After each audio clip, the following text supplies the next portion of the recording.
Dave Scott, Hub Media. We're back for another Boomer Music Experience for the October show, and we're putting a tribute together today. Randy and I are going to talk about the late great Key West wonder, Jimmy Buffett. I mean, you and I both were just talking off air the implications that man had in our life, making so much joy, and just creating that environment of fun. I don't think it'll ever be matched. I think he was that unique, one of a kind person. You just shared with me off air too a moment that you just recently had. If you're comfortable with sharing that about Jimmy and his music, please go ahead. Yes, Dave. I was at the CIBC Run for the Cure Prelude fashion show last night at the Delhi German home, and a couple tables from us, there were a couple of ladies, and I put on Jimmy Buffett's Margaritaville. And almost instantaneously, they both broke down. So I knew it was a song. So I just gracefully went over to them and I said, look, I can go into another song very quickly. No, that's okay. We just love Jimmy Buffett. We had the opportunity to see his last live performance. Wow. I'll leave it at that. I mean, what do you think? I mean, you and I have done this for a long time, and we've talked about many musicians, the talent, and what, in your personal opinion, I mean, you get requests from Margaritaville all the time, but in your own personal opinion, what made Jimmy so special? What was it? I think the best way to describe Jimmy, Dave, he was kind of come see, come saw kind of guy, just easygoing, laid back, had a good voice, and his songs truly do represent his lifestyle in the years he was performing. And it caught on to a lot of folks. He was just so down to earth.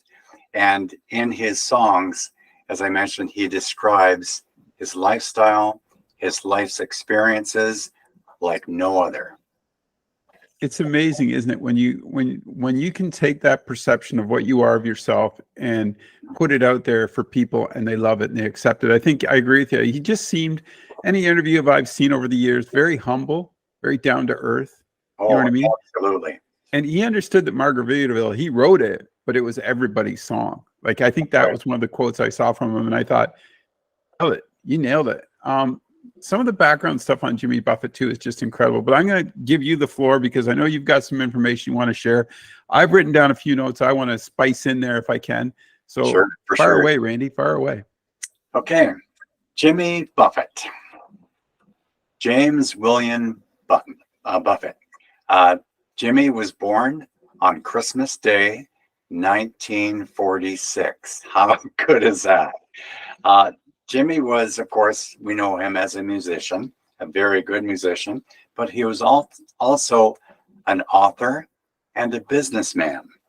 Now, of course, he was best known for his tropical rock music, which often portrays, and here again, portrays a lifestyle described as island escapism. How good is that? And that is so true. Island escapism. We have to remember that. That will be Jimmy Buffett's theme of his life. Jimmy recorded a lot of hit songs. One of his biggest, of course, back in 1977, Margaritaville. Oh, yes. And I really find fault with the Recording Industry Association of America because they ranked Margaritaville 234th. Yeah, no way. I don't think so. Margaritaville should be right up there in the top 50 songs of all time. However, I rest my case on that one. No, other great songs, and I'm sure I'll just hit a few here, Dave, for our audience. Cheeseburger in Paradise. Oh, love it. Love it. Great song. 1978. Another good one, again in 1977, Changes in Latitudes and Changes in Attitudes. That's my favorite song. Yeah, that's my favorite Jimmy Buffett song right there. I Yeah. think that's really, I love that song. It's Oh, excellent. yeah. It's great. And here's an interesting stat for our audience there, Dave. Jimmy sold over 30 albums, 8 were certified gold, and 9 were certified platinum or multi-platinum. But in total, ready for this? Yeah. Jimmy sold over 20 million albums. Over 20 million. I can't even comprehend a million albums, let alone 20 million. Over 20 million. Now, Jimmy also parlayed the island escapism, here again, that phrase, island escapism lifestyle of his music into several business ventures, including Jimmy Buffett's Margaritaville restaurant chain, which to this day is highly, highly successful. And I'm sure that a lot of our audience there, Dave, have seen the Margaritaville ads on TV even to this day that dot most of the United States in the southern portion, like Florida, Yeah. Texas, and some of these other, but those commercials are well done. Well, guess what? Jimmy Buffett was the inspiration of Margaritaville restaurants. So anyway, not only with the restaurants, but Jimmy Buffett was one of the world's richest musicians. He had a net worth of $1 billion net worth. But don't forget also, he was a best-selling author.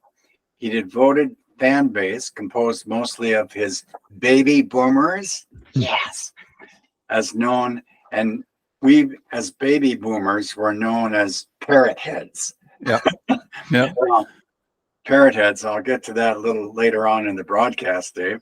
But going back to Jimmy's early life, as I mentioned at the beginning of the broadcast, he was born on Christmas Day, 1946, in Pascagoula, Mississippi. And he spent most of his childhood in Mobile, Alabama, though. Now, he was the son of Mary Lorraine. She passed away September 25th, 2003. And James Delaney Buffett Jr. died May the 1st, 2003. And he worked for the United States Army Corps of Engineers. And he had 2 younger siblings, Lori, who was born in 1948, and Lucy, born in 1953. Now, here's a very interesting point that I don't think a lot of people would know. I want to share this with you. As a child, Jimmy, he was exposed to sailing. Yeah. And his grandfather, James Delaney Buffett, was a steamship captain from Newfoundland, Canada. Yep. I read that. So Jimmy Buffett has Canadian roots, folks. And I bet a lot of people didn't know that because his father, he was a marine engineer and sailor. And these experiences that Jimmy had with his father later influenced his music. But how good is that? James Delaney Buffett, steamship captain from Newfoundland. His Yes. his song Son of a Sailor" is about, what I've read was about his grandfather, which is, yeah, the Canadian tie is amazing, isn't it? Like it just, I know when I read that last week, I was like, oh, that's so cool. Like that, you know, maybe that explains his Canadianness, his easygoingness. I don't know, but I thought that was cool. Very good. Absolutely. He enrolled in the Auburn University, which was how to play guitar by Kappa Sigma fraternity brother to garner attention from girls. Jimmy Buffett hailed out of Auburn after a year in April 1966, unable to balance his newfound interest in music and girls with his college classes. Well, that's a given. I think we all fit into that category, I'm sure. But he continued college at the Pearl River Community College and the University of Southern Mississippi in Hattiesburg, Mississippi, where he received a bachelor's degree in history in 1969. So, I mean, Jimmy was a fabulous musician, but hey, also, he had brains, bachelor's degree in 1969. In college, Jimmy worked in a shipyard as an electrician and welder. He avoided serving in the Vietnam War due to a college deferment and a failed physical exam. So let's take a look at Jimmy's music. After graduating in 1969, Jimmy moved to New Orleans and often held street performances for tourists on the Dakar Street and he played for drunken crowds in the former Bayou Room nightclub on Bourbon Street. But hey, this is giving him gained experience playing in front of audiences. In 1970, Jimmy moved to Nashville, Tennessee to further his country music career while still working as a journalist, get this, for Billboard. God, I never Wow, knew I didn't know that. Yeah. a journalist for Billboard. And of course, Billboard is the Bible of music and still is, even back in those years, still is today. Spotify, eat your heart out. Anyway, at Billboard, where he was the first writer to report with the bluegrass duo Flat and Scrubs, which had disbanded. Now, Jimmy, he released his first album, which was kind of country tinged folk rock genre. He recorded Down to Earth in August of 1970, and it sold 324 copies. In the fall of 1971, after an impromptu audition, Jimmy was hired by the Exit N Nashville Club as the opening act for recording artist Diane Davidson. Unhappy with the business climate in Nashville and with his first marriage heading for divorce, Jimmy Buffett took up an offer by fellow country singer Jerry Walker, whom he had met in Nashville, for lodging in his house in Coconut Grove. How good is that? So in November of 1971, they both went to Key West on a busking expedition. Jimmy liked it so much that he moved there in the spring of 1972. There he got involved in the literary scene, meeting writers like Thomas McGuane, who married Jimmy Buffett's sister. How good is that? Small world. So he was hired by David Wazowski. He was playing for drinks at the Chart Room Bar in the Pier House Motel. There, Jimmy met his second wife. Yeah. From a connection he made there, he was hired as the first mate on the yacht of industrialist Foster Tague, who is heir to the rival company, which became his daytime job. I didn't know. Interesting. But here's the cruncher. Here's the big break. In 1973, Jimmy Buffett signed a recording contract with ABC Dunhill Records. And of course, in the 70s, Dunhill Records, major. They were the recording contract. If you were with ABC Dunhill Records, you were in like Flint. Excuse me, in like Flint. One of the things that I read on that too, Randy, that was, you might have this note, and I just want to share it real quick, was he signed around the same time as Joe Walsh, with, I believe, with ABC, and I saw that Joe Walsh and him, and one of the reasons that ABC had hired Jimmy Buffett was they were trying to find a replacement for Jim Croce because Jim Croce had passed away. Oh, yes, that's right, too, Dave. And Jimmy Buffett was kind of that next guy coming. But Joe Walsh tells a great story that him and Jimmy Buffett got kicked out of more hotels than they care to remember together. But I just thought, there's a combination. When I looked at those two, those two characters, Joe Walsh and Jimmy Buffett. I'm like, oh yeah, you can just see trouble brewing there. Okay, Oh yeah. but I mean that's the way it was in that era of music, and those and they ended up becoming long term good friends. Yep. It just shows again, right, the small world in music. Oh, it certainly does, Dave. And yeah, very unfortunate the death of Jim Croce in that plane crash Yeah, in September of yeah, 1973. But on a positive note, of course, Dunhill Records promoted Buffett as a replacement for yeah, the late Jim Croce. yeah, And that's saying a lot for yeah. It Jimmy is. Buffett, because Jim Croce at that time in the early 70s, mid 70s, he was the rock artist. He had so many hits, and he blessed us with a lot of great music.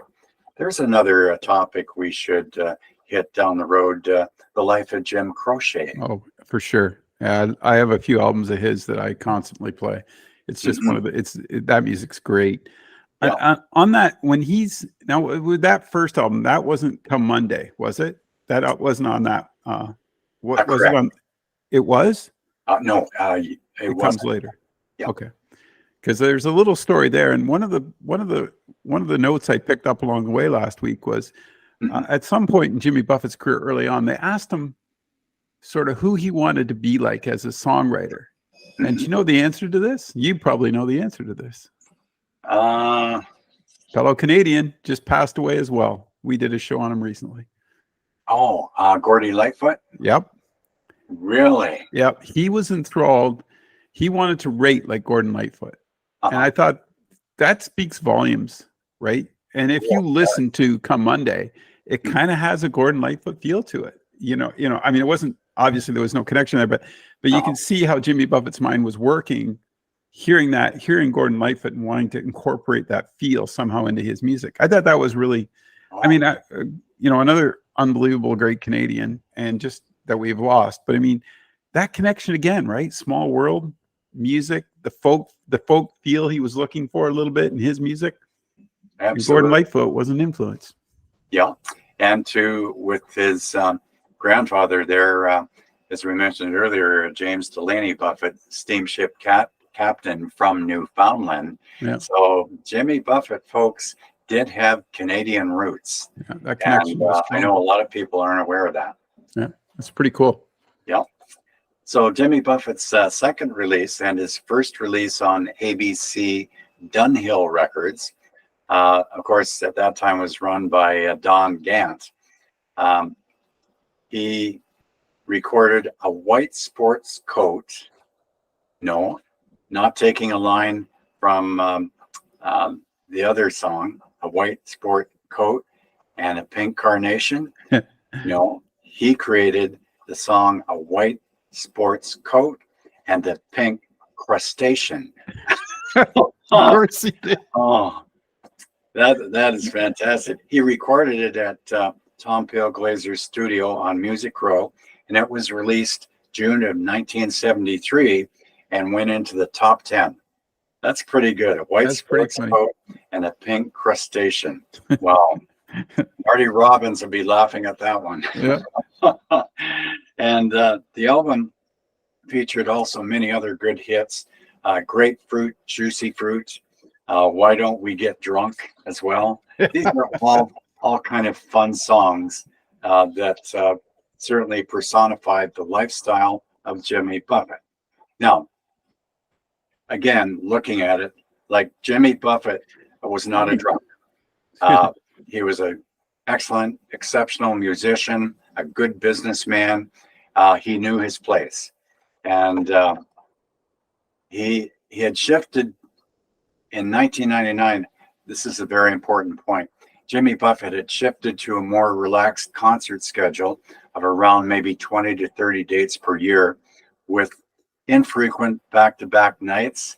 Oh, and that's hard. These like back-to-back nights, yeah. I can identify with that. Back-to-back weddings.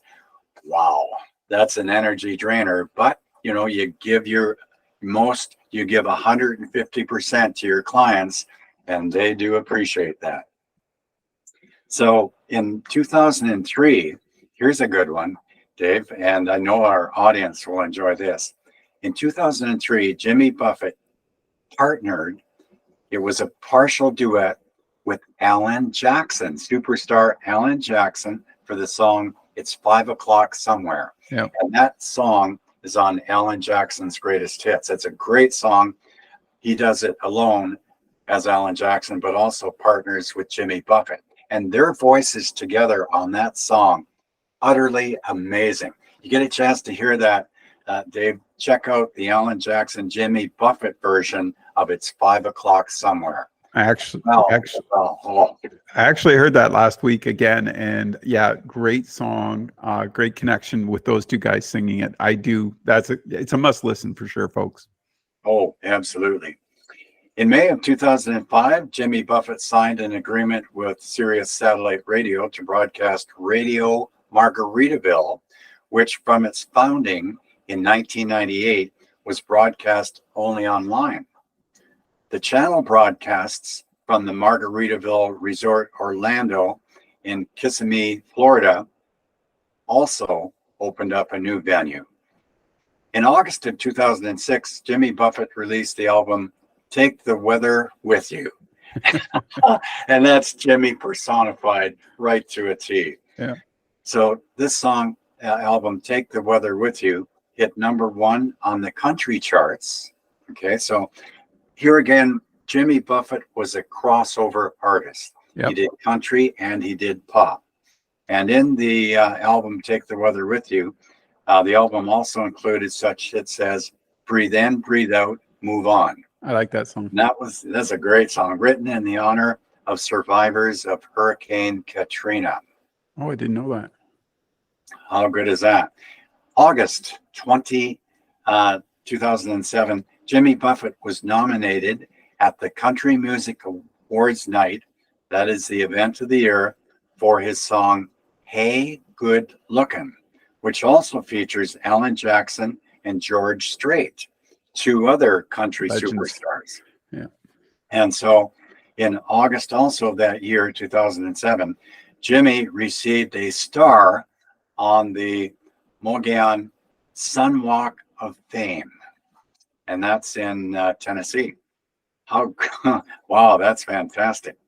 We now hit the double digits. April 2010. A double CD performances were recorded 2008 and 2009 tours called Encores, and that was released exclusively at Walmart and Margaritaville.com. In 2010, he was named the 10th biggest touring artist of the decade with over, ready for this, 4.5 million ticket sales over the previous 10 years. That is better than good. Guy just kept rolling. Which is incredible. You know, he obviously enjoyed it. He enjoyed making music and playing music to live audiences. Oh, for sure. And he played and starred along with a lot of the super country stars. For example, Knee Deep, Jimmy Buffett partnered on this song with the Zac Brown Band, Yep. which are superstar country artists. And it was released 2010 on the album You Get What You Give. And Okay. how true. And again, this personifies Jimmy's lifestyle to a T. And that was certified platinum in September of 2017, just 6 years ago. Yeah. Like, how good is this? This is unbelievable. And in the year, just 3 years ago, in 2020, Dave, Jimmy released Songs You Don't Know by Heart, which was a fan-curated collection of his lesser-known songs re-recorded on his collection of notable guitars. That is fantastic. Boy, oh boy. Just continues. Like, he just continued to make music. He just enjoyed it, right? He just loved it. Oh, absolutely. And Jimmy was due to release his 30th studio album, Equal Strain on All Parts, in late 2023. Jimmy got the idea for the album title, here again, from his grandfather's description of a nap. Power nap time. I think Paul McCartney's on that album too, if I'm correct. I think That is Sir correct. Paul does. Yes. Yeah. And those two ladies that I'd mentioned last night at the CIBC Run for the Cure fashion show, they saw his final full concert performance. It was at the Snapdragon Stadium in San Diego, May 6th of this year, Okay. 2023. Wow.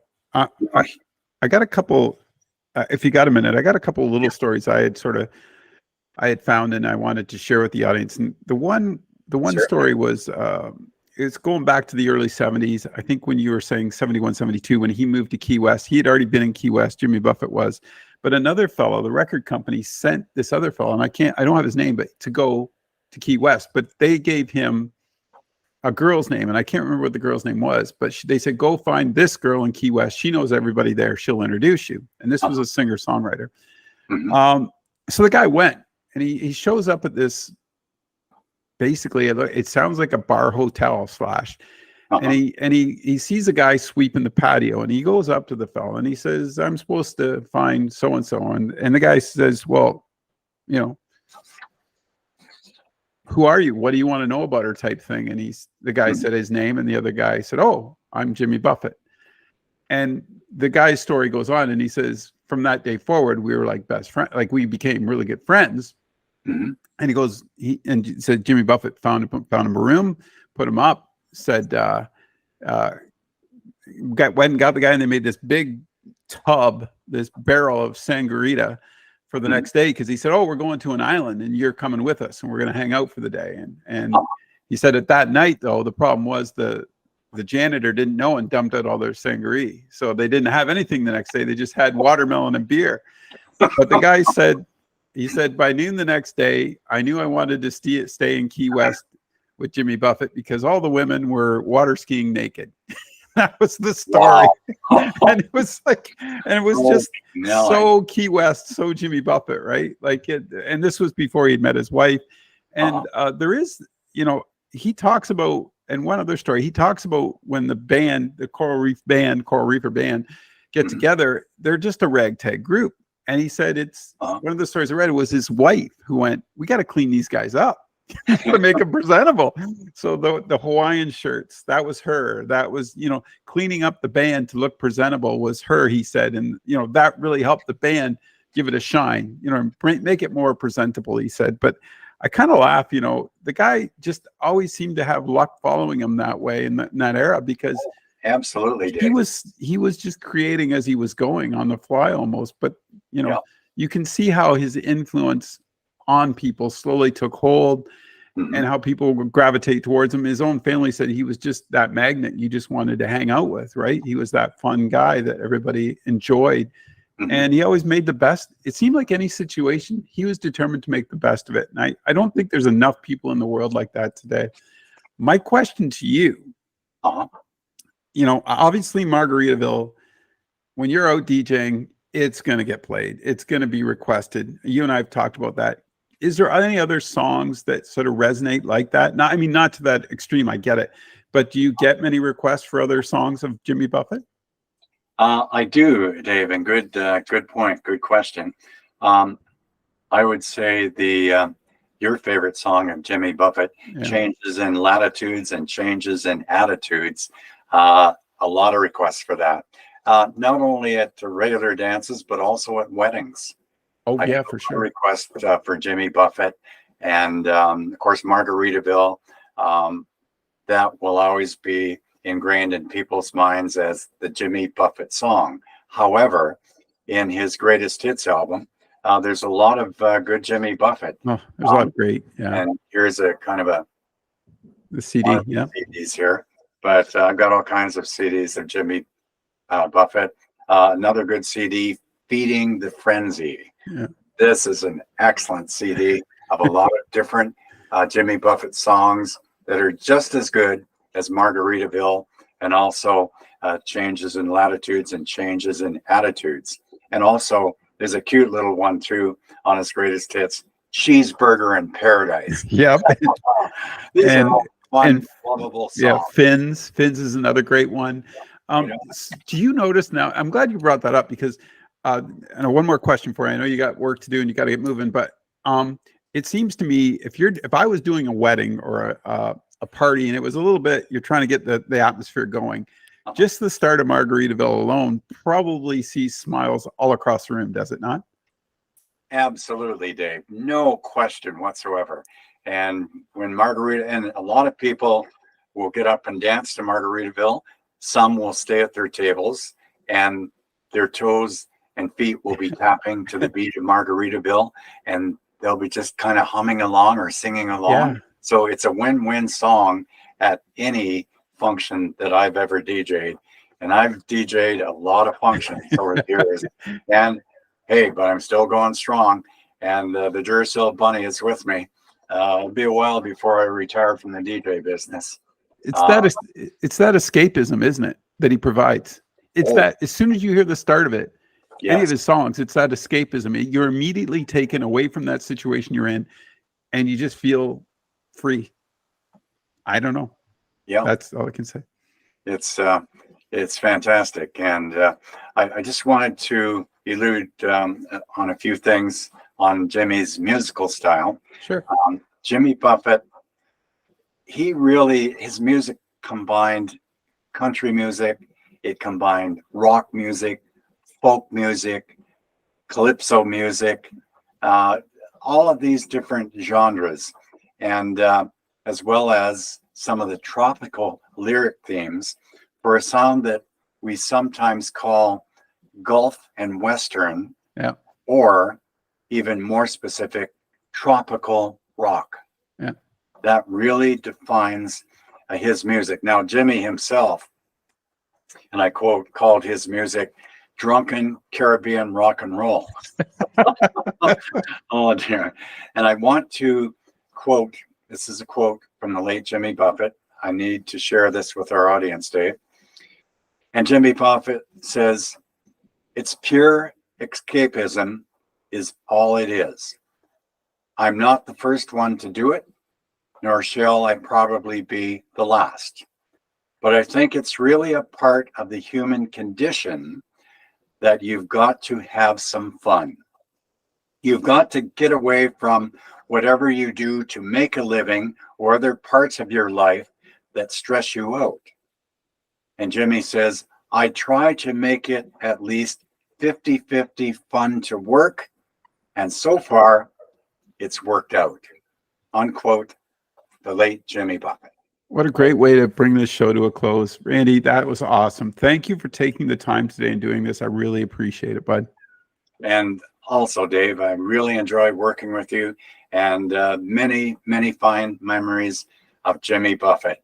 He will always be in our hearts, and his tunes will always be played for the generations to come.